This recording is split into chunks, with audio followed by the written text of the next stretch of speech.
The bank said I owed $860,000 on a mortgage I never signed. Turns out, my sister used my name to buy her dream house. At her luxury party, I cut the power and evicted her in person.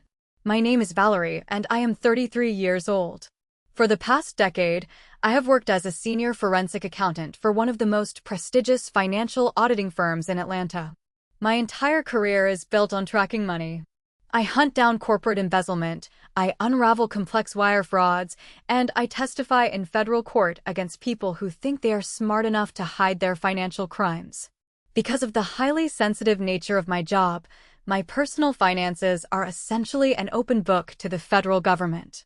I hold a high-level security clearance, and maintaining an immaculate personal credit profile is a strict, non-negotiable condition of my employment.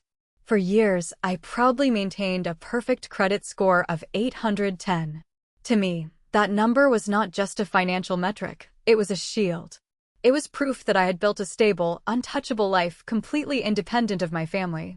Growing up, my younger sister Cassidy was the undisputed center of our parents' universe. Whatever Cassidy wanted, our mother Brenda and our father Gordon made sure she got it. If Cassidy threw a tantrum because she wanted my brand new bicycle, my parents would simply take it from me and tell me to be a good older sister. When I moved out at 18 to work my way through college, my parents did not even wait a week before converting my bedroom into a massive walk-in closet for Cassidy. While I spent my 20s studying late into the night and climbing the corporate ladder, Cassidy spent her 20s curating a fake, wealthy aesthetic on social media. She always played the victim, always demanded to be rescued, and my parents always happily footed the bill. That dynamic only worsened when she married Derek, a slick, fast-talking mortgage broker who was just as obsessed with appearances as she was. But I had made my peace with it. I lived in my own apartment, made my own money, and kept them at a polite distance. Until a rainy Friday evening in October. I had just walked through the door of my apartment after a grueling 50-hour work week. I dropped my keys on the counter, grabbed the stack of mail from my bag, and started sorting through it. Nestled between a magazine and a power bill was a thick, certified envelope from Chase Bank. It looked serious. I sliced it open, pulled out the heavy stack of documents, and started reading. My hands actually started to tremble. The document was a final notice of foreclosure. The letter stated in stark, unforgiving legal terms that I was 3 months severely delinquent on a jumbo mortgage loan. The total debt outstanding was $860,000. I literally gasped out loud, the sound echoing in my empty kitchen. I live in a rented apartment. I have never bought a house in my entire life. My first thought was that there had been a catastrophic administrative error. I dropped the heavy packet onto the granite counter and practically sprinted to my home office. I fired up my laptop and immediately logged into my secure credit monitoring portal. The screen loaded, and my stomach completely dropped out from underneath me. My perfect, painstaking credit score of 810 had plummeted overnight to a disastrous 450. The dashboard was bleeding red ink. There were multiple hard inquiries I had never authorized, massive debt-to-income ratio alerts, and a giant, glaring red flag for a defaulted jumbo mortgage. I felt like I could not breathe. In modern America, a credit score of 450 does not just mean you cannot get a loan. It means you cannot rent a car, you cannot secure a decent apartment, and in my specific line of work, it means you become an immediate security risk. Someone had completely hijacked my identity. I ran back to the kitchen and grabbed the foreclosure notice, my eyes scanning past the terrifying dollar amounts to find the physical details of the property. The address was listed in a highly exclusive, gated subdivision in Alpharetta, Georgia. The street name looked painfully familiar. I pulled my phone out of my pocket and opened my text messages. 2 weeks ago, Cassidy had sent out a massive group text to the entire family. It was a digital invitation for a lavish housewarming and gender reveal party. She and Derek had just supposedly purchased their ultimate dream home, and they were throwing a massive celebration to show it off to all their wealthy suburban friends. I clicked on the link she had sent. The ornate pink and blue digital lettering flashed on my screen, proudly displaying the address of their beautiful new estate. My blood ran completely cold. I looked at the bank notice on my counter. Then I looked at my sister's digital invitation. The addresses were an exact match. Cassidy and Derek had not bought a house.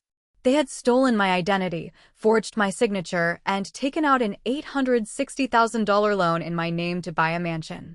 And now, they were letting it go into foreclosure while throwing a massive catered party to celebrate themselves. The blind panic I had felt just moments ago evaporated completely.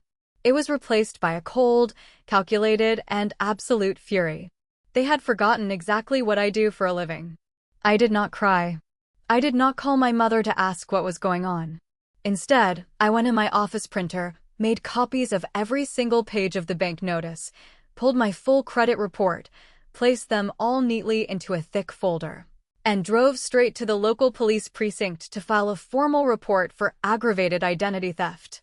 By the time Saturday evening rolled around, I had not slept a single wink, but my mind was operating with terrifying clarity.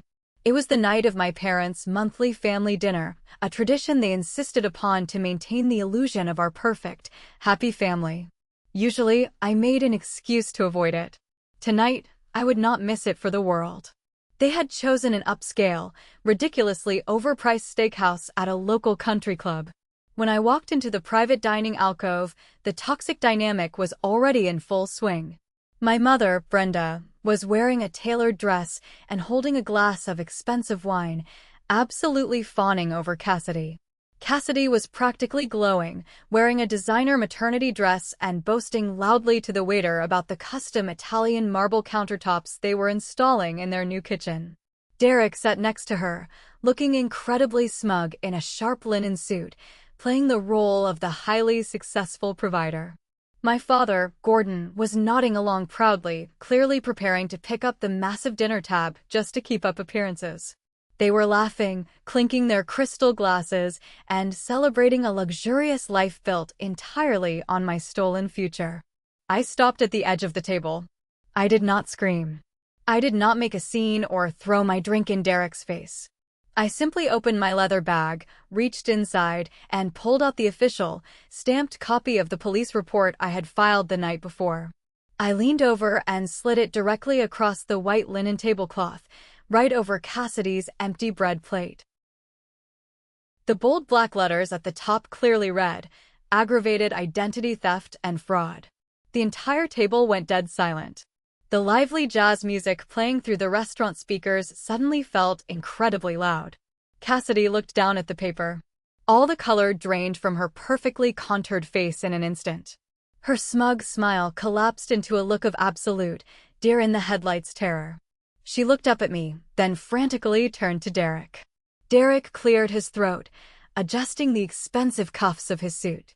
He tried to put on his best, most charming professional face, the exact same face he probably used to scam his mortgage clients. "Now, Valerie, let us not overreact here," Derek said, keeping his voice low and soothing. "We can explain everything. This is just a temporary paperwork strategy. A slight misunderstanding with the underwriting process." "A paperwork strategy?" I kept my voice dead level, making sure every word cut like glass. "A bank is foreclosing on an $860,000 mansion in my name. My credit score has dropped to 450. That is not a paperwork error, Derek. That is a federal crime." Before Derek could formulate another slick lie, my mother actually scoffed. Brenda rolled her eyes, tossed her cloth napkin onto the table, and glared at me. "Honestly, Valerie, do you always have to be so incredibly dramatic?" Brenda said, her voice dripping with irritation. "Your sister is pregnant. She is trying to celebrate a major milestone in her life, and you come in here waving legal documents around like a crazy person. You are ruining a perfectly good evening." I stared at my mother, genuinely wondering if she had lost her mind. "Mom, they stole my identity. They forged my signature on a federal mortgage." My mother waved her hand dismissively, the exact same way she used to do when we were kids and Cassidy broke one of my toys. "Oh, stop using such ugly words. Nobody stole anything from you. They just borrowed your good credit score for a little while to get the approval. Derek said he was going to refinance and take your name off the loan next year anyway. Besides, you left your old tax documents in your childhood bedroom. So really, it is partly your own fault for leaving your private information lying around our house. The room seemed to spin slightly. My own mother was actively victim-blaming me for a massive, life-altering financial fraud. I looked over at my father. Gordon suddenly found his water glass absolutely fascinating, refusing to meet my eyes. He knew. They all knew.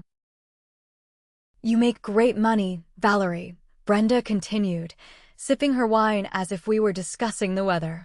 You are single, you live in an apartment, and you do not even need to buy a house right now. Cassidy is married and trying to start a family.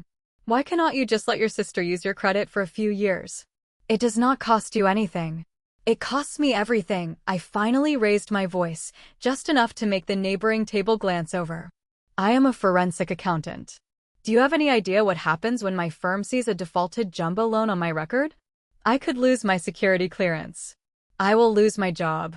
Derek let out a low, breathy chuckle. The charming professional facade melted away, replaced by a cold, calculating sneer. He leaned heavily across the table. You think because you crunch numbers for a living, you understand how the real world operates? Derek whispered aggressively. I am a senior mortgage broker. I used your old college laptop on your parents' internet network.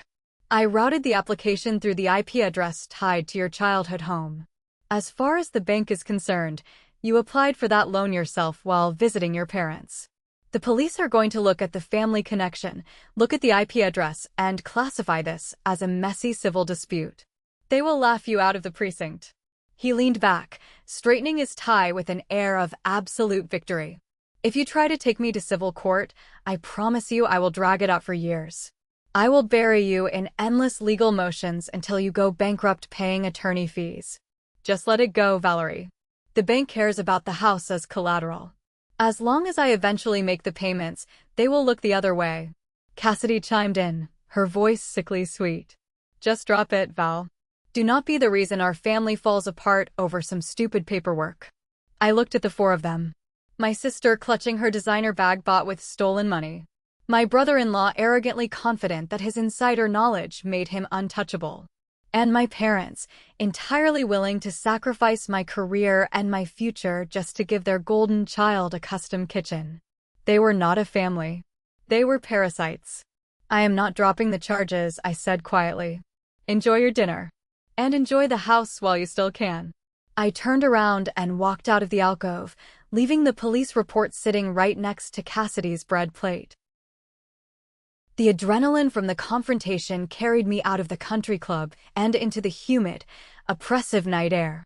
A massive thunderstorm was rolling into Atlanta, painting the sky in deep bruises of purple and black. Heavy thunder rumbled in the distance. I walked up to the valet stand under the glowing awning. The young attendant brought my car around and handed me the ticket. That will be $20, ma'am, he said politely. I reached into my purse and pulled out my primary credit card. It was a premium travel rewards card I had used for years, paid off in full every single month without fail. I tapped it against his wireless reader. A sharp, angry beep echoed through the humid air, and the screen flashed a bright, undeniable red. Declined. I frowned. That had literally never happened to me in my adult life. I muttered a quick apology, assuming I must have triggered a routine fraud alert when I pulled my own credit report the night before. I pulled out my debit card, which was tied to a checking account holding a very comfortable safety net of savings. I inserted the chip. The machine processed for 3 agonizing seconds before flashing red again. Insufficient funds or account frozen. The valet shifted uncomfortably, glancing at the line of expensive cars pulling up behind me. Would you like to try another card, ma'am? Or cash? I do not carry cash, I murmured, my heart suddenly starting to race. I stepped out of the way, gesturing for him to help the next customer, and pulled out my phone. I opened my mobile banking app. The screen loaded, and the words that appeared made my breath catch violently in my throat. Available balance, $0. A thick, bright red banner spanned the top of the screen. It read, account restricted. Please contact customer service immediately. I clicked the alert, my fingers trembling. The notification detailed that a massive algorithmic flag had been placed against my social security number. The bank had initiated a cross-institutional freeze on all my liquid assets due to an extreme risk of default on an $860,000 secured loan. Derek had not just ruined my credit score. He had triggered a catastrophic, automated response across the entire financial system. People like my parents think that banking is handled by human beings who listen to reason. They do not understand that modern finance is ruled entirely by ruthless algorithms.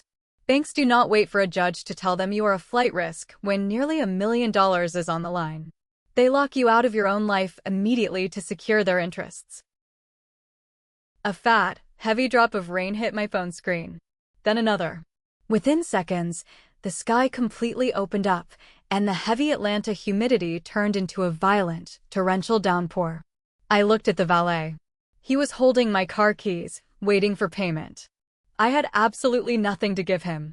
I could not even call a rideshare service because my accounts were locked, and the app would instantly reject the charge.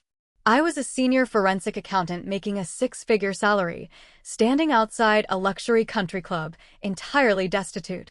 "Keep the car parked here overnight," I told the valet, my voice barely audible over the crashing rain. "I will pick it up tomorrow." I turned and walked away from the glowing awning, stepping directly into the storm. My apartment was 3 miles away. Under normal circumstances, it would be a simple 10-minute drive. Tonight, it was a brutal, punishing march. The rain soaked through my blazer within seconds, plastering my hair to my face and chilling me to the bone. Every step I took in my saturated work heels sent a sharp pain shooting up my calves. As I walked along the slick, dark sidewalks, cars rushed past, splashing dirty street water against my legs. This was the reality of a destroyed financial identity. We like to think we are in control of our lives, but we are completely tethered to an invisible web of data. Your credit score dictates where you live, what you drive, and how you are treated by society. With a score of 450, I was no longer Valerie, the respected professional. To the algorithms that ran the world, I was a high-risk liability. I was a deadbeat. My family was sitting warm and dry in that restaurant, laughing and eating expensive steaks funded by my stolen identity. Derek thought he had outsmarted me. He assumed that freezing my resources would leave me helpless, forcing me to drop the charges just to survive. But as I finally reached the lobby of my apartment building, shivering violently and leaving a trail of water across the pristine tile floor, the despair washed away. It hardened into something unbreakable. They had taken my credit. They had taken my money. They had even taken my car. But they had not taken my mind. And they were about to learn exactly why you never steal from a woman whose literal job is destroying financial criminals. Monday morning arrived with a blinding glare reflecting off the wet pavement outside my window. I had spent Sunday completely isolated in my apartment, surviving on black coffee and mapping out my next steps. I put on my sharpest navy blue suit, pulled my hair back into a tight, professional bun, and took the commuter train into the financial district since my car was still held hostage by a frozen bank account. I needed the powerful forensic software on my office terminal to truly dig into Derek's mess. I walked into the towering, sunlit glass atrium of my firm, a prestigious accounting group that audited major corporations. I felt a brief wave of comfort. This was my domain. This was where logic and numbers ruled. I stepped into the executive elevator and pressed the button for the 42nd floor, where the Secure Investigative Division was located. When the doors opened, I walked confidently toward the reinforced glass doors of my department and swiped my employee badge against the scanner. Instead of the familiar green light and the soft click of the magnetic lock releasing, the scanner flashed a harsh, solid red. Access denied. I frowned, wiping the badge on my sleeve, thinking the magnetic strip was dirty. I swiped it again. Red. Valerie, a voice called out from behind me. I turned to see David, our firm's director of compliance, standing next to a stern-looking woman from Human Resources. David did not have his usual friendly morning smile.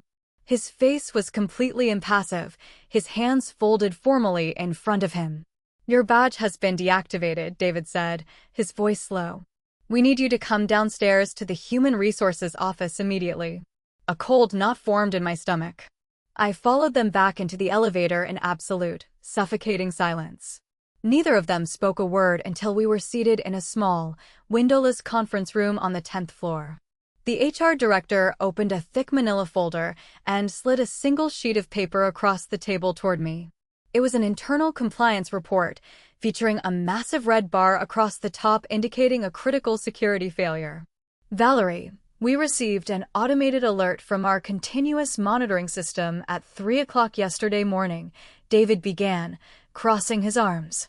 As a senior forensic accountant handling highly sensitive corporate funds and trade secrets, maintaining a flawless personal credit profile is a strict condition of your employment and your federal security clearance. Your credit score dropped 360 points over the weekend, the HR director stated flatly. The system flagged a massive delinquent debt of $860,000 on a jumbo mortgage, along with multiple cross-institutional account freezes. Valerie, a financial anomaly of this magnitude makes you an extreme liability. It flags you as a high risk for corporate embezzlement or external blackmail. I leaned forward, trying desperately to keep the panic out of my voice. David, this is a case of aggravated identity theft. I did not take out that loan. My brother-in-law is a mortgage broker, and he fraudulently used my personal information to secure a house for himself and my sister. I filed a police report on Friday. I am already taking legal action. I reached into my briefcase, pulled out my copy of the police report, and handed it to him. David reviewed it carefully, but his expression did not soften. He handed the report to the HR director before looking back at me with genuine regret. I believe you, Valerie, David said softly. You have been a stellar employee for 5 years. But you know our industry regulations better than anyone. Protocol is protocol. A police report is just an accusation. Until a federal or civil court officially rules this as fraud, wipes the debt from your record, and restores your credit score to the required minimum, your security clearance is legally compromised. We cannot allow you access to client financial data. The HR director folded her hands on the table. Effective immediately, you are suspended pending the resolution of this investigation. Furthermore, because this suspension is related to a breach of your security clearance requirements, it is without pay. We need you to surrender your company phone and laptop. Security will escort you out of the building. The words echoed in my head like a physical blow. Suspended. Without pay. Escorted out by security.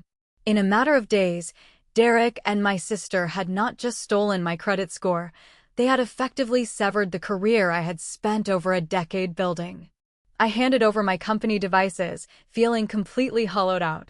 As the security guard walked me through the main lobby and out onto the bustling city street, the sheer scale of the disaster settled over me. I had no access to my bank accounts. I had no car. I had no income. And I had lost access to the professional software I needed to investigate Derek quickly. I stood on the sidewalk, watching the corporate crowd rush past me, feeling completely invisible. Derek thought stripping me of my job would make me desperate enough to crawl back to my parents and beg for forgiveness. He was wrong. Stripping me of my job did not make me desperate. It just gave me something far more dangerous. It gave me free time. I did not go back to my apartment. Instead, I walked to the transit station and caught a bus headed straight for the affluent suburbs where I grew up. My parents lived in a pristine, colonial-style house with a perfectly manicured lawn, a house built entirely on appearances and buried secrets. I was going to give them one final opportunity to make this right before I burned everything to the ground. I used my spare key to unlock the heavy oak front door. I found my parents sitting in their sunroom, drinking iced tea. My mother, Brenda, was casually looking over a catalog for expensive nursery furniture. They looked up, startled by my sudden appearance in the middle of a Monday workday. "Why are you not at work?" my father, Gordon, asked, lowering his reading glasses. I stepped fully into the room. "Because I was just escorted out of my building by security," I said, my voice eerily calm. "My firm ran a compliance check. They saw the massive defaulted loan and the plummeting credit score. I have been suspended without pay. I have lost my security clearance, and I am on the verge of losing my entire career. Brenda set her glass down with a sharp clink. Well, I hope you are happy, Valerie. This is exactly what happens when you start stirring up unnecessary drama. If you had just kept your mouth shut at dinner and played along like a supportive sister, none of this would be happening. I ignored her completely and looked directly at my father. You are going to call Cassidy and Derek right now. You are going to make them list that house for sale today. They need to liquidate the property, pay off the $860,000 loan, and clear my name. If they do that, I will tell the police it was a misunderstanding and drop the charges. This is their only way out, and it is my only way to get my job back. Gordon sighed heavily, taking off his glasses and rubbing the bridge of his nose. Valerie, be reasonable. They cannot sell the house. Cassidy is 2 months pregnant. She needs a stable environment. She needs the extra bedrooms for the baby and a proper yard.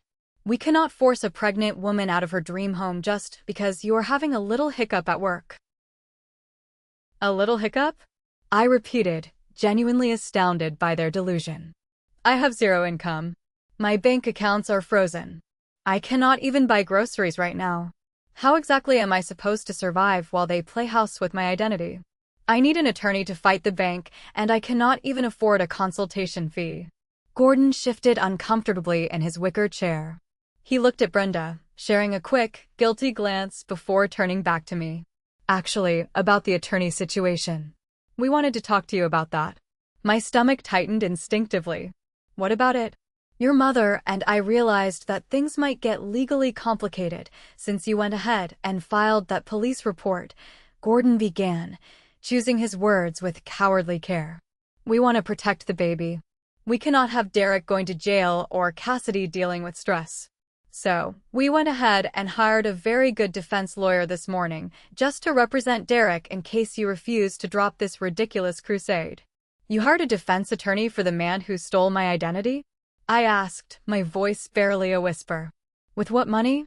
Gordon cleared his throat, looking away. We used the $50,000 trust fund. The one your grandfather set aside for you. I felt as though the floor had literally dropped out from underneath me. That fund was established by my late grandfather before he died. It was supposed to be my ultimate safety net. Because of the way the trust was structured, my father had legal control over the account until I turned 35, but he had always promised it would be there for my wedding or my first home down payment. You took my money, I said, the betrayal suffocating me. The money Grandpa left for me. To hire a lawyer to defend the man who committed federal fraud against me. It is technically our money until we give it to you, Brenda snapped, instantly defensive. And since you are not married and clearly not buying a house anytime soon, we decided the family needed it more. Derek is providing us with our first grandchild. He needs protection from your selfish accusations. The sheer scale of the betrayal was paralyzing. They were not just taking Cassidy's side. They were actively funding my destruction.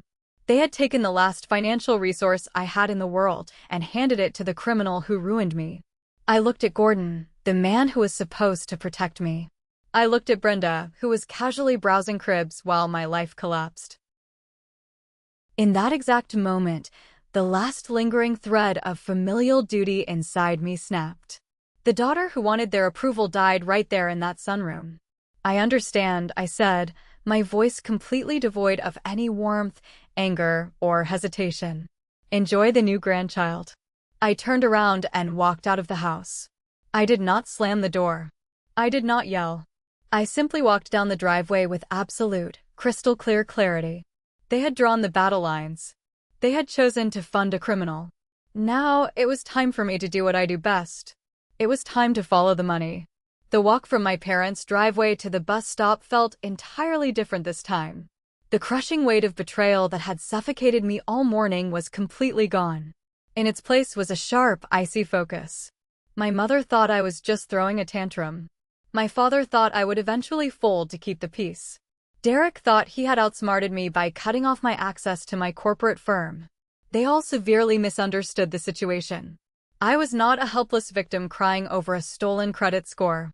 I was a senior financial investigator who had spent the last decade tearing apart multi-million-dollar corporate fraud rings. They had just picked a fight with the absolute worst person on the planet to steal from. I rode the bus back to my apartment building, my mind already organizing the raw data. When I walked through my front door, the silence of my apartment felt welcoming. I went straight to my home office. Human Resources had confiscated my company laptop, but any forensic accountant worth their salary maintains a private, heavily encrypted workstation for independent research. I pulled a heavy black laptop from a hidden compartment in my desk, plugged it in, and booted up my secure operating system. Derek thought he was untouchable because he worked from the inside. He assumed that because the bank approved the loan, the trail was clean. But fraud is never clean. It is a messy, arrogant process. Criminals like Derek always make the same fatal mistake. They get greedy, and they get lazy. I poured myself a large glass of ice water, cracked my knuckles, and opened my primary investigative software. It was time to launch a shadow audit into my brother-in-law. I started with the basics. I accessed the county property tax database and pulled the official deed for the $860,000 house in Alpharetta. There it was, clear as day. My name, Valerie, was listed as the sole legal owner. Derek had not even bothered to put his or Cassidy's name on the deed, likely because their own debt-to-income ratios were too disastrous to pass any level of secondary underwriting. He had completely isolated the asset in my name to protect himself. But by doing so, he had unwittingly given me absolute, unchecked legal authority over the physical property. Next, I dug into his professional life. I pulled up the state licensing board for mortgage brokers and ran Derek's credentials. His license was active, tied to a mid-size brokerage firm in downtown Atlanta. I opened a new window and started pulling public records on the firm itself. I cross-referenced the firm's state tax filings, its registered agents, and its history of incorporated shell companies. If Derek was bold enough to forge an entire jumbo loan application for a family member, he was definitely running other scams. You do not wake up one morning and decide to commit high-level federal bank fraud for the very first time on an $860,000 luxury property. You work your way up to it. You test the waters. You build a system. And I was going to find his system. I used a specialized data scraping tool to pull all the public real estate transactions Derek had brokered over the last 36 months. Hundreds of rows of data flooded my screen: addresses, loan amounts, closing dates, and borrower names. I began running algorithms to filter the data, looking for the specific anomalies that indicate mortgage fraud. But the real breakthrough came when I looked at the mechanical side of my own forged loan. Every real estate transaction in the United States requires a licensed notary public to physically verify the identity of the person signing the documents. Since I was never in the room, someone had to have broken the law to stamp that document. I zoomed in on the final page of my digitized deed. The blue ink stamp belonged to a woman. I opened a new browser tab and accessed the official database for all registered notaries in the state. I typed in her name and her unique commission number. The search result came back in bright red text: revoked. She had her notary commission permanently revoked 3 years ago for participating in shady real estate closings. Derek had not just forged my signature, he had paid off a disgraced, unlicensed notary to fraudulently authenticate a federal banking document. That single act alone was a felony punishable by years in prison. The thread was loose. Now I just had to pull it until his entire life unraveled. If you are enjoying this story so far, please take a second to hit the like button, subscribe to the channel, and leave a comment telling me what city you are listening from. Every single comment helps the video reach more people, and I appreciate you so much. That single revoked notary stamp was the loose thread that unraveled Derek's entire life. But finding a disgraced notary was only the mechanical side of the fraud. I needed to understand the financial mechanics. A forensic accountant makes a comfortable 6-figure salary, but an $860,000 jumbo loan requires an incredibly low debt-to-income ratio and usually a massive cash down payment. Modern underwriting algorithms are absolutely ruthless. How on earth did Derek convince a major institution like Chase Bank that I was liquid enough to comfortably afford a $6,000 monthly mortgage payment? I used my secure private portal to run a deep background check on my own social security number, pulling data from alternative credit bureaus and automated employment verification services. When the specialized report generated on my screen, I almost laughed out loud at the sheer audacity of it. According to the data brokers, I did not just work full-time at my accounting firm.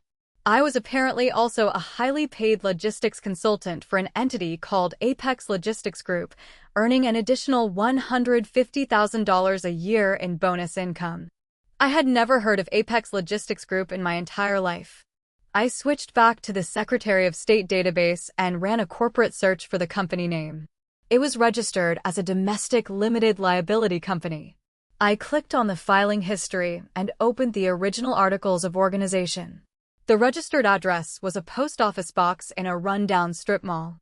The organizing member was listed as a man named Jamal Davis. I cross-referenced the name Jamal Davis with the employee directory of Derek's mortgage brokerage firm. Bingo! Jamal Davis was a junior loan processor working directly under Derek.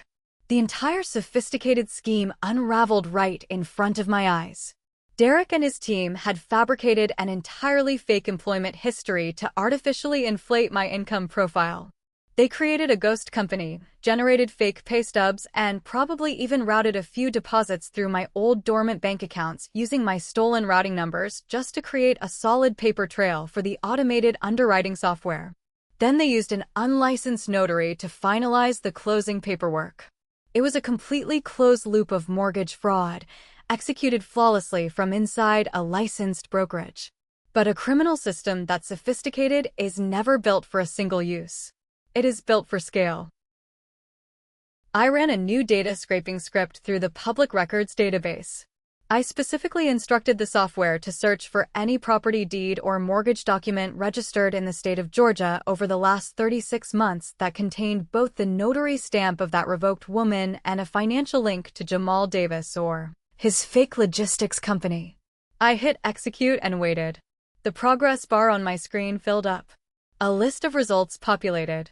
There were exactly 6 other properties listed. I opened the first file. The borrower was listed as a man named Harold. I ran his name through a basic public directory. Harold was 78 years old. I opened the second file. Margaret, 81 years old. I went down the list rapidly. Every single borrower was a senior citizen. My heart pounded against my ribs as I traced the financial routing numbers. Derek was a predator. He was specifically targeting elderly clients who came to his brokerage seeking reverse mortgages or simple refinances to help with their retirement or medical bills. These were people with excellent credit and homes that were fully paid off. They trusted him implicitly to handle their life savings. Instead of helping them, he was stealing their identities just like he had stolen mine. I mapped out the exact mechanics of his scheme on my digital whiteboard. Derek would originate massive cash-out refinance loans in their names without their knowledge. He used the fake notary to forge their signatures on the closing documents. When the bank dispersed the hundreds of thousands of dollars in home equity, Derek would intercept the funds. He routed massive kickbacks disguised as consulting and processing fees right into the bank accounts of Apex Logistics Group. Then he would make the bare minimum monthly payments on the new loans from a shell account just to keep the banks from noticing the default. I pulled out my calculator and added up the total loan amounts across all 6 properties. $5.4 million.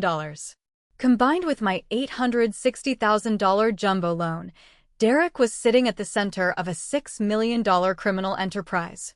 As a forensic accountant, I knew exactly what these numbers meant. This was no longer just a case of aggravated identity theft. By using interstate banking wires to defraud multiple victims through an organized group of accomplices, Derek had crossed a massive legal threshold. This was a direct violation of the Racketeer Influenced and Corrupt Organizations Act. It was a federal RICO case. My parents had taken my grandfather's money to hire a defense attorney to protect a man who was systematically destroying the lives of innocent retirees. They were complicit in funding a monster. And I was going to ensure that monster never saw the light of day again. By the end of my first week of suspension, my home office looked like the headquarters of a major federal task force. I had spent days downloading every single document, every revoked notary log, every corporate registration, and every fake pay stub I could find. I organized them into meticulously labeled digital folders.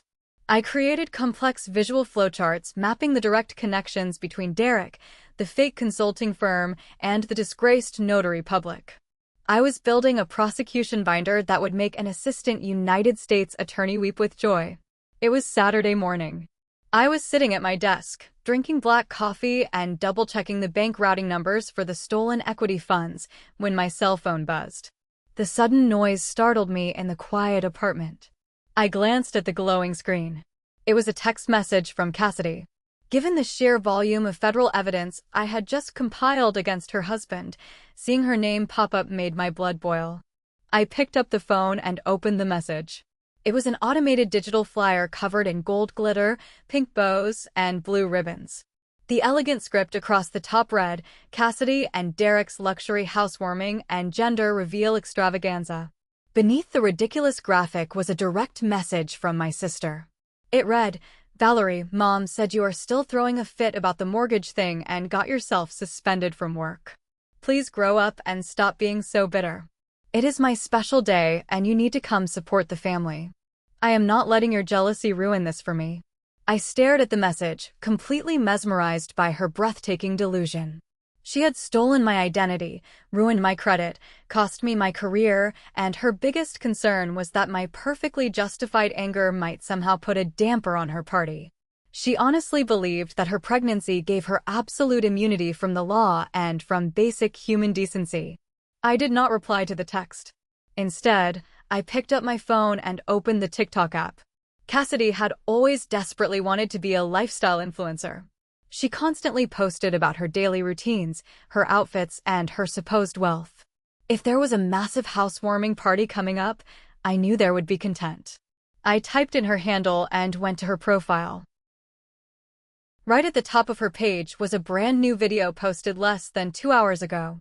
The caption read, "Tour my dream home with me," plus a sneak peek at the baby's room. I pressed play. The video started with Cassidy standing in the grand two-story foyer of the Alpharetta house. She walked her followers through the open-concept living space, specifically stopping to aggressively tap her perfectly manicured nails against the custom Italian marble kitchen island she had bragged about at dinner. Then the video cut to the second floor. Cassidy pushed open a set of double French doors. The camera panned around a massive nursery. It was sickeningly lavish. There were custom hand-painted murals on the walls, a genuine crystal chandelier hanging from the ceiling, and an imported European smart crib sitting in the center of the room. Derek completely spoiled us, Cassidy cooed into the microphone. We dropped $30,000 just on this room alone. Only the absolute best for our little angel. $30,000. My forensic mind immediately went to work, snapping the pieces of the financial puzzle together.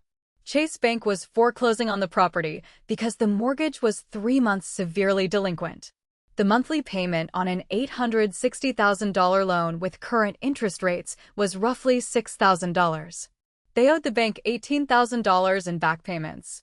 They actually had the cash to save the house, but instead of paying the mortgage they fraudulently took out in my name, they blew $30,000 on cosmetic nursery upgrades just to flex for strangers on the internet. I did not feel a single ounce of familial guilt anymore. I was looking at cold, hard, admissible evidence. In federal financial crime cases, proving criminal intent can sometimes be the most difficult hurdle for prosecutors. Defense attorneys will often argue that their clients made honest mistakes or suffered unexpected financial hardships. But a high-definition video of the perpetrators actively flaunting a lavish lifestyle funded by wire fraud is an absolute slam dunk. I immediately opened my screen recording software. I captured the entire home tour video, but I did not stop there. I scrolled back through her feed over the last 3 months, downloading everything. I saved a video of Derek showing off a brand new diamond watch he bought to celebrate closing a big deal. I archived clips of my mother in the background of the house, helping Cassidy unbox expensive designer furniture, proving my parents were actively enjoying the stolen property. I cataloged every single post by date, time, and web address. I embedded the video files directly into my digital prosecution binder. I was building an ironclad narrative of greed. They were not struggling parents making a desperate mistake. They were arrogant thieves enjoying the fruits of a federal crime, publicly documenting their own guilt for the entire world to see. I picked up my phone and looked back at Cassidy's text message. I typed out a very brief, polite response. I will be there. It was the truest thing I had said all week. I was absolutely going to attend that housewarming party. But I was not bringing a gift registry item. I was bringing a reckoning. By Monday morning of my second week of suspension, my trap was perfectly constructed. I had spent Sunday formatting the raw data into a pristine, 200-page forensic dossier. I approached it exactly like I would a high-stakes corporate audit for a major client. I created an executive summary that outlined the entire criminal mechanism in plain English. I detailed the initial identity theft, the creation of the fake tax documents, the utilization of the revoked notary, and the systematic targeting of the 6 elderly homeowners. I included the routing numbers for every single illicit wire transfer made by Derek and his junior processor. Behind the executive summary, I attached the raw proof. I printed everything on high-quality paper, organized it with color-coded tabs, and bound it into a thick, heavy binder. My first stop was the federal field office in downtown Atlanta. Walking into a federal building is an entirely different experience than visiting a local police precinct. The air is sterile, the security is intense, and the people behind the bulletproof glass do not smile. I approached the front desk, slid my corporate identification under the glass, and asked to speak with the duty agent for the white-collar crime division. The receptionist looked at me skeptically. Federal agents do not typically take walk-in appointments. Tell them a suspended forensic accountant just mapped out a $6 million mortgage fraud and racketeering violation operating out of a licensed brokerage, I said, keeping my voice calm and authoritative. And tell them I have the exact bank routing numbers for the stolen funds. 10 minutes later, a man in a crisp suit escorted me into a secure interview room. He introduced himself as Special Agent Mitchell. He looked exhausted, likely buried under a mountain of his own cases. He sat down and opened the heavy binder. I watched his eyes scan the executive summary. I fully expected him to skim the first page and tell me he would look into it later. Instead, he stopped. He flipped to the section detailing the elderly victims. Then he flipped to the financial flowcharts, tracing the money through the fake logistics company. The exhaustion in his face vanished, replaced by the sharp, focused energy of a predator that just caught the scent of blood. "You built this entire case file yourself?" Special Agent Mitchell asked, looking up at me with genuine surprise. "I am a forensic accountant," I replied. "The primary suspect is my brother-in-law. He stole my identity to secure an $860,000 jumbo loan. And in the process of investigating my own ruined credit, I uncovered the rest of his network. Everything you need for a federal wire fraud and bank fraud indictment is in that binder." Special Agent Mitchell actually smiled. It was a cold, calculating smile. He closed the binder and rested his hands on top of it. He told me that his division had actually been receiving quiet complaints about Derek's brokerage firm for the past 10 months. They suspected an abnormal pattern of wealth transfer targeting elderly homeowners in the Atlanta area, but Derek was incredibly careful about insulating himself. He kept the fraudulent loan documents locked inside the firm's internal network. The FBI could not get a federal judge to sign a search warrant because they lacked the specific internal paper trail to prove probable cause. It was a completely closed loop. Until he got greedy and stole the identity of an auditor, Mitchell said, his voice hardening with professional satisfaction. By using your old laptop on his father-in-law's internet network and fabricating an employment history for you using his own junior brokers, he accidentally connected his physical office directly to the fake logistics company. "Your dossier is the smoking gun we needed. When are you moving in?" I asked. "We are going to expedite this," Mitchell said, standing up to shake my hand. "We are going to secure federal arrest warrants and asset forfeiture warrants for all of their bank accounts. Do not confront him. Do not tell your family. Let him think he has gotten away with it.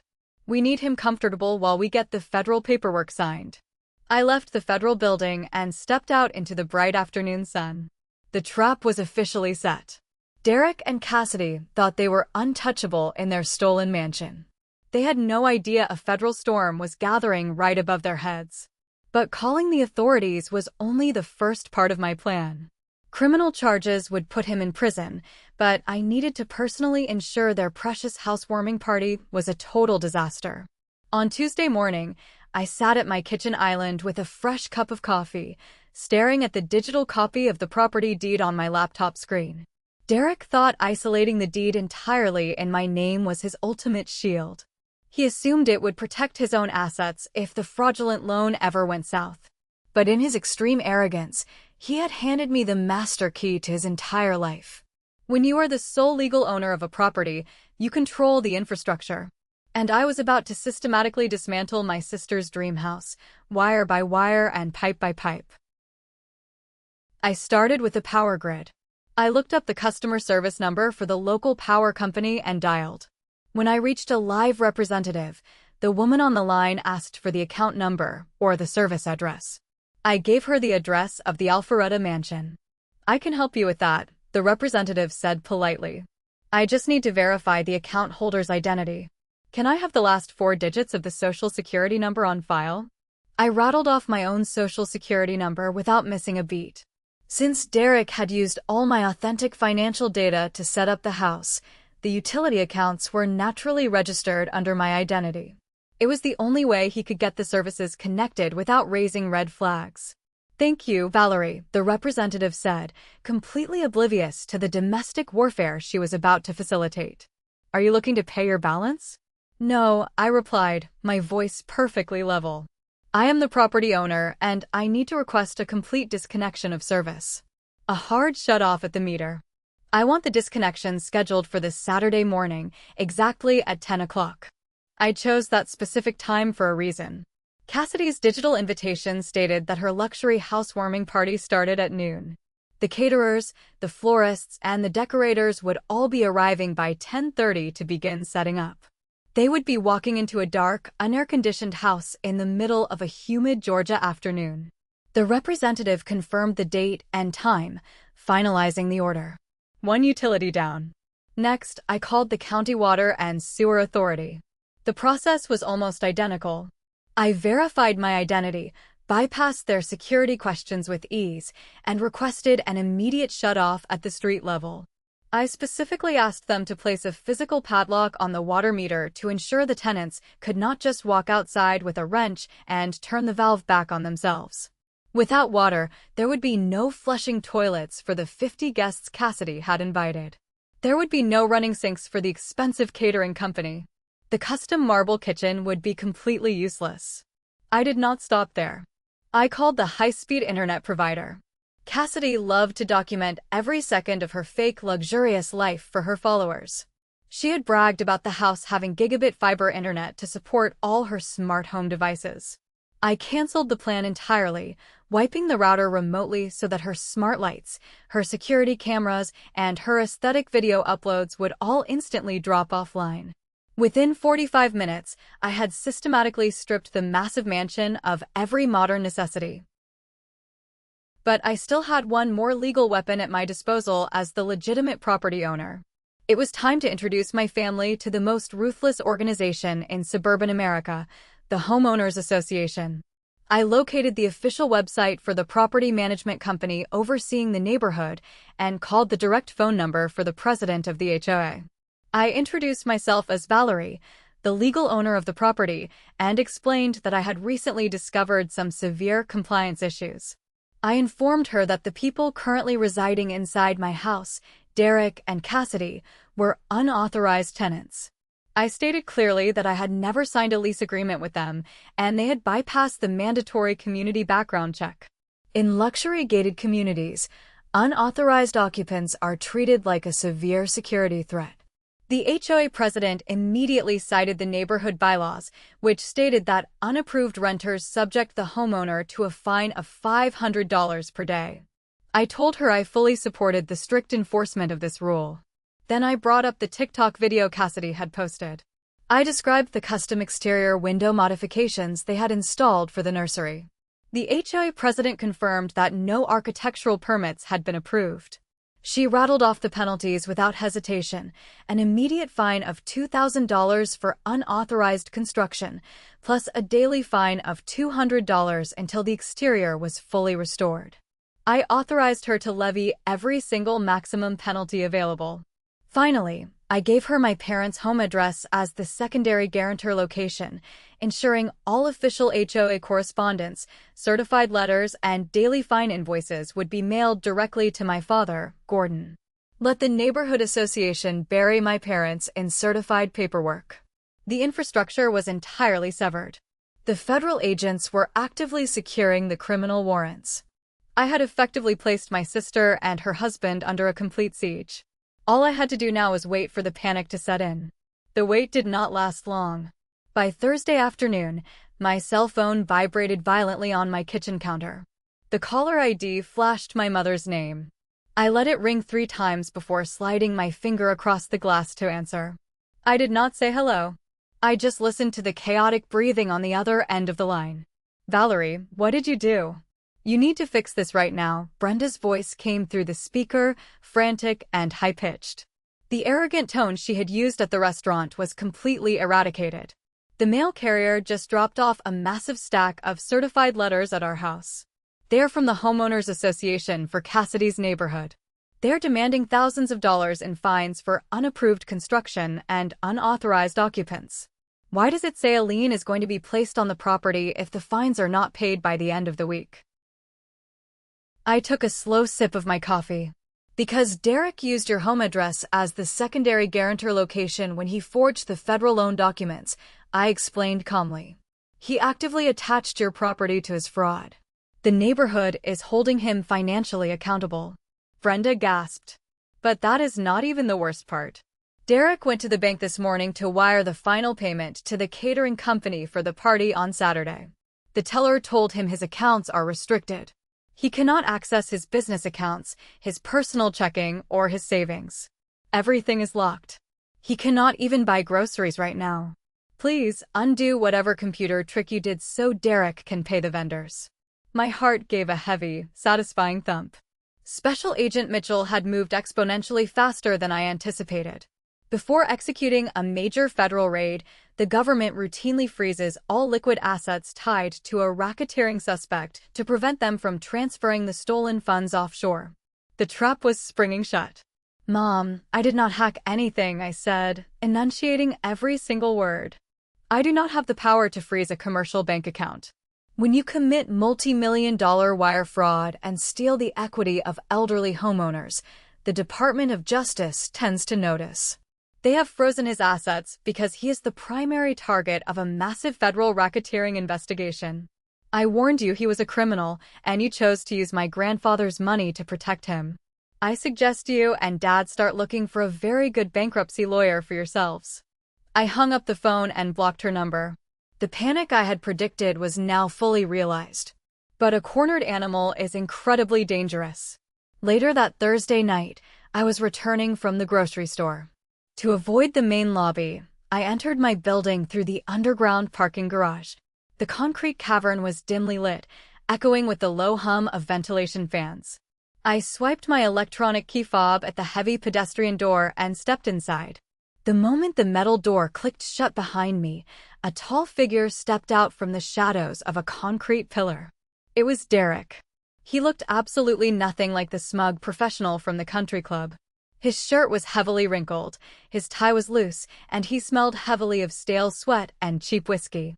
He looked exactly like what he was, a desperate man watching his empire collapse. "You think you are so smart," he spat, his voice echoing sharply. He closed the distance between us in seconds. I instinctively took a step back, but my shoulders hit the cold cinder block wall. He lunged forward and slammed his hand against the concrete right next to my head, effectively trapping me. "My accounts are frozen. The property management company is breathing down my neck with massive fines," Derek demanded, his breath hot and ragged. "What did you tell the bank?" I kept my posture straight and my expression neutral. "I did not do anything to your accounts, Derek. You sealed your own fate when you stole from Harold and Margaret. The mention of the elderly victims' names hit him like a physical blow. The intimidating posture faltered for a fraction of a second, replaced by pure terror. He realized I had unraveled his entire $6 million criminal network. He recovered quickly, his desperation morphing into violent rage. He reached into his back pocket and pulled out a crumpled stack of legal papers. He shoved them aggressively against my chest. "I am not going down for this," he growled. "This is a quitclaim deed. It legally transfers the title of the Alpharetta house directly from your name to my limited liability company. You are going to sign it right now, and then you are going to call the police and tell them you made a mistake. Sign the paper, Valerie, or I swear you will not walk out of this garage." He pressed his heavy forearm against my collarbone, pinning me harder against the wall. The physical threat was incredibly real. He was entirely willing to hurt me to get his way. "I am not signing anything," I said, my voice eerily calm. "And even if I did, it would not magically unfreeze your bank accounts. The federal government does not care who owns the house today. They care that you committed wire fraud to get it last month." "Shut up," he roared, raising his free hand, clenched into a tight fist. "You are going to sign it. I know where you live.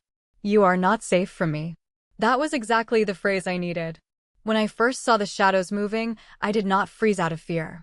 I had intentionally taken a step back so that my shoulders hit the cinder block wall directly beneath the glare of the property management's high-definition security camera. I knew the exact blind spots of this garage, and I made absolutely sure we were standing dead center in the camera's field of view. I reached into my pocket, but I did not pull out a pen. I pulled out my phone.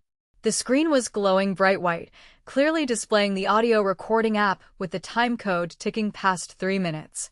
"This entire conversation is already backed up to a secure cloud server," I said, my voice dripping with absolute contempt.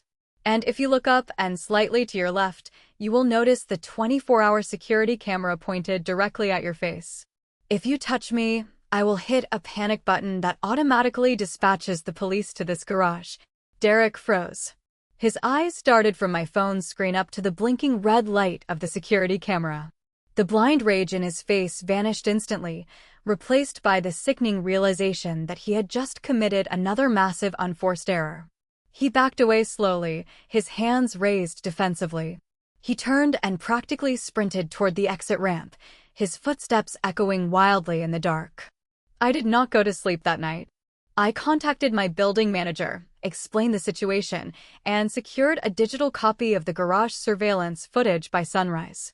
On Friday morning, while Derek was likely frantically trying to figure out how to pay his party vendors with frozen bank accounts, I walked into the county courthouse. I bypassed the civil division entirely and headed straight for the magistrate clerk to file a petition for an emergency ex parte restraining order. In the state of Georgia, stalking and extortion accompanied by a credible threat of physical violence are grounds for immediate protection. When I stood before the judge in his private chambers, I did not have to rely on emotional testimony. I simply played the crisp, clear audio of Derek cornering me, demanding I sign over an $860,000 asset and threatening my physical safety. I handed the judge the printed screenshots from the security camera showing a physically imposing man pinning me against a wall. The judge did not hesitate. He signed the emergency protective order immediately. As the clerk handed me the officially stamped documents, I read the standard conditions printed on the thick legal paper. Derek was legally barred from coming within 500 feet of my physical person. And most importantly, he was explicitly barred from coming within 500 feet of my residence or any property legally owned by me. Any property legally owned by me. The deed to the Alpharetta mansion was registered strictly to Valerie. On paper, it was my absolute property. Therefore, by the stroke of a judge's pen, Derek was instantly and legally banished from his own home. If he stepped foot on the driveway, he was committing a criminal violation of a court order and subject to immediate arrest. I handed the stamped documents directly to the sheriff's deputy assigned to serve the order, providing Derek's office address. The restraining order was a brilliant tactical strike, but it only solved half of the problem. It legally banished Derek, but Cassidy was still sitting inside my house. She was likely finalizing her extravagant catering menus, completely ignoring the fact that her husband was a wanted criminal. I needed her out, and I needed it done with ruthless legal precision. I pulled out my phone and searched for the most aggressive real estate litigation attorney in the Atlanta metropolitan area. I found a senior partner named Harrison, a man infamous in corporate circles for destroying fraudulent leases and swiftly removing illegal squatters. Within an hour, I was sitting in Harrison's sleek glass-walled office, sliding my thick manila folder across his mahogany desk. It contained the county deed proving I was the sole legal owner, the forged mortgage application, and the freshly stamped emergency restraining order against Derek. Harrison reviewed the documents in absolute silence. When he finally looked up, he had a sharp, predatory smile on his face. "Let me make sure I understand this perfectly," Harrison said. "Your brother-in-law forged a massive jumbo loan to buy a luxury estate, but to hide his tracks, he put the property deed entirely in your name. And now he is legally barred from stepping foot on any property you own under the threat of immediate arrest. That leaves your sister sitting alone in a house she does not own, with no lease agreement, paying no rent, and holding no utility accounts in her name." "Exactly," I replied. "What is her legal status?" "In the state of Georgia, she is not a tenant. She is a trespasser.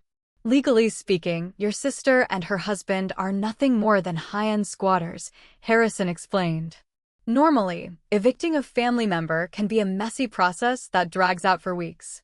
However, because we have documented federal fraud, an active restraining order involving physical threats, and a total lack of any written lease, we can bypass the standard waiting period. We are going to file an emergency expedited dispossessory warrant." I paid Harrison his retainer fee using a backup corporate credit card. His paralegals immediately drafted the paperwork, arguing that the occupant was an unauthorized squatter directly tied to a suspect in an active federal racketeering investigation who had just threatened the legal owner with violence. Judges absolutely do not play games when physical threats and federal financial crimes are mixed into property disputes. Late Friday afternoon, my phone rang. It was Harrison. "The judge signed the emergency eviction order," Harrison announced. "The county sheriff's department has officially processed the warrant. They are legally authorized to forcibly remove any unauthorized occupants and their personal belongings from the premises. The deputies will arrive at the property tomorrow at exactly 1 o'clock in the afternoon." I closed my eyes and allowed a genuine smile to spread across my face. Cassidy's massive luxury housewarming party and gender reveal extravaganza was explicitly scheduled to begin at noon. By 1 o'clock, that stolen mansion would be completely packed with 50 guests, expensive caterers, and my enabling parents. It was the absolute perfect storm. The clock was officially ticking. Saturday morning broke with a heavy, oppressive heat that settled over Atlanta like a wet blanket. I woke up early, feeling an unusual sense of profound calm.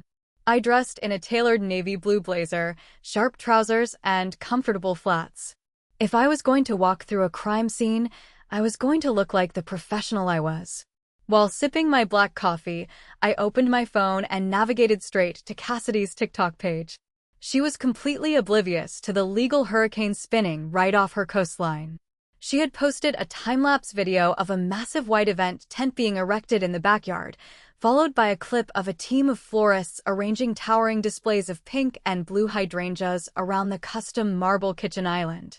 Cassidy appeared in the next video, wearing a flowing designer maternity dress, holding a mocktail and smiling brightly for the camera. "Happy housewarming and gender reveal day to us," she squealed. "The catering team is here unloading the most amazing spread. Derek had to step out to handle a sudden work emergency, but he will be back just in time for the big reveal." I smiled softly at the screen. A sudden work emergency. That was a very creative way of explaining that her husband was legally banned from stepping foot on the driveway under the threat of immediate arrest. He was probably sitting in his car at a nearby gas station, furiously making phone calls to defense lawyers who refused to accept his frozen funds. I kept my eyes locked on the digital clock on my laptop screen. It was 9:58. The caterers in her videos were plugging in massive industrial warming ovens. The heavy-duty air conditioning units were working overtime to combat the brutal morning humidity. 9:59. 10 o'clock. I knew exactly what was happening at that precise second. The remote disconnect order I had scheduled with the power company hit the automated grid. The massive circuit breakers for the property tripped. In an instant, the heavy hum of the central air conditioning completely stopped. The digital displays on the imported kitchen appliances went black. Simultaneously, a county water technician was stepping off the curb, pulling a heavy iron wrench from his truck, twisting the main water valve shut, and sliding a thick metal padlock through the latch. It took exactly 20 minutes for the panic to breach Cassidy's digital facade. A new video popped up. The lighting was terrible because the indoor lights were dead. Cassidy was standing in the kitchen, fanning herself with a paper plate. Her perfect smile was completely gone, replaced by a mask of intense irritation. "You guys are not going to believe this," she complained to her followers. "Our entire neighborhood grid just blew out. The power is completely gone, and the water pressure just dropped to 0. The catering manager is freaking out because he cannot run the warming ovens or wash the prep dishes." She honestly believed it was a neighborhood outage. She was so insulated by her own entitlement that she never even considered the possibility that the utility companies had intentionally targeted her house. "I am not letting the power company ruin my perfect day," she announced defiantly. "We are pivoting. I told the caterers to move the chafing dishes out to the patio. The show must go on. The guests are already on their way." She was blindly marching her 50 guests straight into a federal raid. I grabbed my keys and drove to a quiet strip mall 2 miles outside the iron gates of the Alpharetta subdivision. It was 12:45. Parked at the far end of the lot were 3 large, unmarked black SUVs with heavily tinted windows, idling next to 2 fully marked county sheriff cruisers. Special Agent Mitchell stepped out of the lead SUV, accompanied by a uniformed county deputy holding the emergency eviction warrant. We synchronized our watches. At 12:55, the convoy rolled out. As we turned onto the street, the scene was almost painfully pathetic. A massive white event tent stood in the backyard. 50 wealthy guests were standing around the driveway, sweating heavily in the brutal Georgia heat, fanning themselves aggressively with paper napkins. My parents, Gordon and Brenda, were desperately trying to play the roles of proud hosts, handing out lukewarm bottled water from a melting cooler. At exactly 1 o'clock, the tense suburban atmosphere shattered. The 3 black SUVs roared up the street. The lead SUV swerved aggressively to the right, driving its heavy tires directly onto Cassidy's pristine front lawn, crushing a massive bed of expensive pink hydrangeas. The second SUV pulled diagonally across the driveway, completely blocking the catering trucks. The sheriff cruisers hit their flashing blue and red lights, sealing off the entire property. The party guests froze. Men and women wearing heavy tactical vests with FBI printed in massive yellow letters stepped out of the SUVs. They moved with terrifying speed. Before the agents even reached the backyard, the heavy wooden side gate burst open from the inside. Derek sprinted blindly through the opening. He had clearly seen the flashing lights and decided to make a desperate run for the community golf course. He was wearing an expensive linen suit, his face glistening with panic. He did not make it 5 steps. "Federal agent, get on the ground right now," an agent barked. Derek slipped on the wet grass, tripped over a decorative planter, and crashed hard onto his stomach on the concrete driveway. Before he could scramble to his feet, 3 heavily armed agents were on top of him. The sharp metallic click of steel handcuffs snapping shut echoed loudly across the completely silent lawn. "Derek!" Cassidy shrieked. She tried to run toward him, but a uniformed deputy stepped firmly into her path. Gordon puffed out his chest and marched towards Special Agent Mitchell. "I am his father-in-law. I demand you release him this instant. I have a high-priced defense attorney on retainer." Mitchell did not flinch. "Sir," the man on the ground orchestrated a $6 million fraud ring. "We have absolute proof of his crimes, including the fact that he secretly took out a fraudulent second mortgage on your personal retirement home to cover his tracks. If you attempt to interfere with a federal arrest, I will personally place you in handcuffs for obstruction of justice." Gordon stopped dead in his tracks. The color completely drained from his face as the words "second mortgage" registered in his brain. He slowly lowered his pointing finger and took 3 submissive steps backward, physically retreating from the man he had just tried to intimidate. Cassidy watched her father back down, her expression twisting into genuine terror. She looked around wildly, finally locking eyes with me as I stood quietly near the catering trucks. "Valerie," she cried out. "Tell them it was a mistake." "I did not give him permission," I said clearly, ensuring my voice carried to my parents and the remaining guests. "I gave them the evidence." The federal agents hauled Derek to his feet and marched him toward the waiting black SUVs. He kept his head hung in shame, completely broken. The federal portion of the trap had perfectly executed its purpose, but the afternoon was far from over. The heavy door of the federal vehicle slammed shut, cutting off Derek from the world he had tried to build on stolen money. Cassidy collapsed to her knees on the concrete driveway, sobbing hysterically. Brenda rushed to her side, wrapping her arms around her golden child, glaring at the federal agents who were now systematically cordoning off the perimeter with yellow tape. But the flashing lights of the county sheriff cruisers were still spinning. The lead deputy adjusted his duty belt, bypassed the federal agents, and stopped directly in front of my sister and my mother. He reached into his vest pocket, pulled out the folded legal document my attorney had secured, and handed it down to Cassidy. "I am executing a court-ordered emergency dispossessory warrant," the deputy stated clearly. "This property legally belongs to Valerie, and you are currently classified as an unauthorized occupant with no valid lease agreement. You are trespassing. You need to vacate the premises immediately." Cassidy stared at the paper. "Vacate? This is my house. I live here." I stepped forward, placing myself squarely in front of them. "No, Cassidy. You do not live here. You have been squatting in a house that was purchased using my stolen identity. A county judge has officially ordered you off my property. You have exactly 20 minutes to go inside and pack a single suitcase of your personal clothing. That is it." Gordon suddenly found his voice. "A single suitcase? What about her furniture? What about the $30,000 nursery we helped set up? You cannot just keep her belongings, Valerie. That is literal theft." I turned my gaze to my father, completely unfazed. "Actually, Dad, since the furniture was purchased using the illicit proceeds of a federal wire fraud scheme, it is currently considered criminal evidence. Furthermore, anything permanently attached to the house legally belongs to the property owner. If you try to remove a single piece of furniture, I will have the deputy arrest you for theft." The deputy nodded firmly.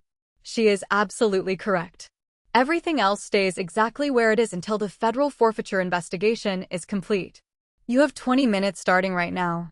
Cassidy let out a pierced wail and practically ran into the dark, sweltering house to salvage whatever designer clothes she could stuff into a bag.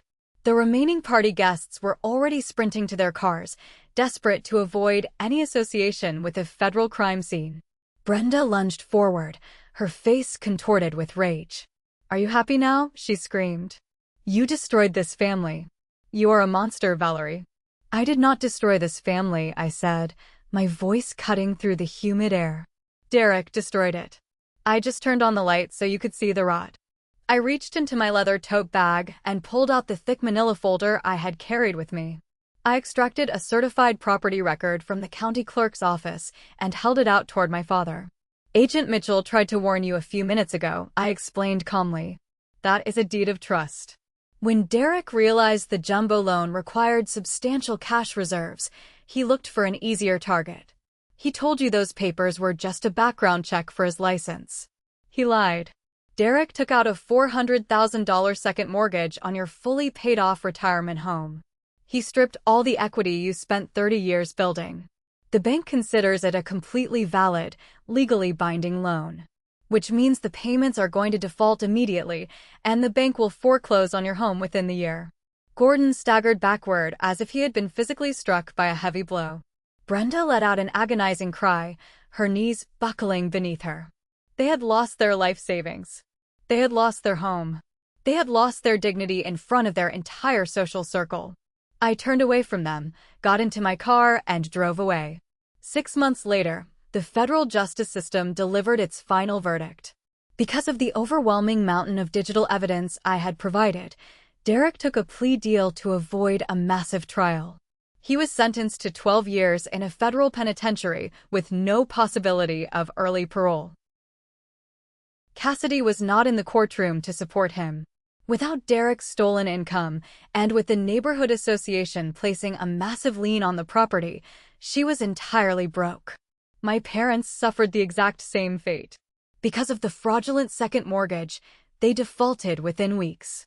The bank foreclosed, wiping out 30 years of their hard-earned equity. Today, my family lives in a cramped, roach-infested two-bedroom apartment on the industrial outskirts of the city. My father, who used to boast about his country club membership, now works the early morning shift stocking heavy boxes at a discount retail store. My mother spends her days standing behind a cash register at a local pharmacy. According to the few extended family members who still speak to them, their apartment is a toxic war zone of endless, vicious blame. While they were trapped in that miserable cycle, my life took a completely different trajectory. The federal investigation officially declared me a victim of aggravated identity theft, completely voiding the fraudulent loan. My credit score shot right back up to a pristine 810. Because I was the key informant who handed the FBI their racketeering case, the federal prosecutors and the bank allowed me to put the mansion on the market. It sparked a massive bidding war. After paying off the remaining balance of the voided mortgage and clearing the neighborhood association liens, the remaining equity belonged entirely to me. I walked away from my sister's stolen dream home with a cashier's check for $150,000 in pure, untaxed profit. My firm did not just give me my job back, they promoted me to Director of Fraud Investigation, complete with a massive corner office. This morning, the sun was shining brightly over the city. I was standing on the private balcony of my new downtown luxury condominium, sipping a freshly brewed cup of premium coffee. My phone buzzed on the patio table. It was another restricted number. My mother. I let it go to voicemail just out of sheer curiosity. "Valerie, please," Brenda's voice echoed softly from the speaker. She sounded exhausted and incredibly old. "We are struggling so much. Cassidy cannot afford diapers, and your father's back is giving out. We know you sold the house. We know you have money. Please, you have to help us. We are family." I listened to her desperate pleas, but I did not feel a single ounce of guilt. I tapped the screen, deleted the voicemail, and permanently blocked the number. I looked out over the beautiful Atlanta skyline and smiled. They say living well is the best revenge. They are absolutely right. Am I the jerk for destroying my family's lives to protect my own, or did they simply reap what they actively sowed? Thank you for watching. If you haven't subscribed yet, hit the button for more stories of toxic families and ultimate karma.